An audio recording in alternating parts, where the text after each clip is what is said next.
છોટાઉદેપુર જિલ્લાના નસવાડી તાલુકાના વડદલી, કંકુવાસણ, જેમલગઢ સહિત 5 થી વધુ ગામોમાંથી પસાર થતી નર્મદા નિગમની અલવા માઇનોર કેનાલ આજ દિન સુધી સૂકી હોવાને કારણે ખેડૂતોમાં ભારે નારાજગી વ્યક્ત કરી રહ્યા છે।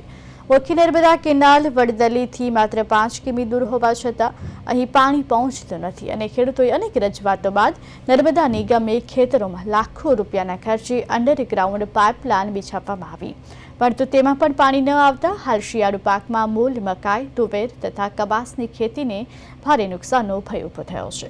સરકાર દ્વારા ખેતરે ખેતરે સિંચાઈના દાવા કરવામાં આવી રહ્યા છે, છતાં વિસ્તારના ખેડૂતો પાણીથી વંચિત રહેતા હેરાન પરેશાન થયા છે અને રોજગારી માટે સૌરાષ્ટ્ર મજૂરી ગામે જવાથી તેમના બાળકોના શિક્ષણ અને ભવિષ્ય પર પણ અસર પડી રહે છે। ત્યારે ખેડૂતો નર્મદા નિગમના અધિકારીઓ ઝડપી પગલાં લઈ તાત્કાલિક પાણી પુરવઠો શરૂ કરવાની માંગ કરી રહ્યા છે। કેનલ બન્યાથી પાણી આવતું જ નહીં। કેનલમાં અંડરગ્રાઉન્ડ લાઈન કરી અહીંયા જ ના પાણી આવે, અંડરગ્રાઉન્ડમાંથી ક્યાંથી આવે પાણી? આ હમણાં પાક બાજરી છે, મકાઈ છે, કપાસ બી છે, હવે કેવી રીતે થાય પાણી વગર? સરકારને અમારી એટલી જ માંગ છે કે પાણી પોગારો, ત્યાં કોઈ અમારું કોઈ થાય નહીં।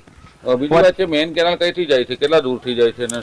5 કિલોમીટર છે અહીંયાથી નર્મદા કેનલ 5 કિલોમીટર છે અહીંયાથી। આ 5 કિલોમીટરથી પાણી નથી। 30 ગામને મળે પાણી। આ પહેલું બીજું ગામ અમારું છે, આ અહીંયા જ નથી પાણી મળતું, પાછળ શું મળે? અલવા માઇનર 2 નંબર બરાબર। હવે આ કેનાલમાં પાણી જાનની કેનાલ બની ત્યારની સોનગામથી આ પાણી અહીં આવે। હવે આ પાણી બિલકુલ અહીં આવે, જાનની બની ત્યારને આ કેનાલમાં પાણી આવતું નથી। અત્યારે શું જરૂરિયાત છે પાણીની? અત્યારે પાણી જરૂર, પાણી આવે તો અત્યારે મકાઈ બાજરી થાય ને એવી અમારે જરૂર છે પાણીની। પાણી પહોંચી ગયું કે ખેતર? ના કઈ પાણી આવ્યું જ નથી।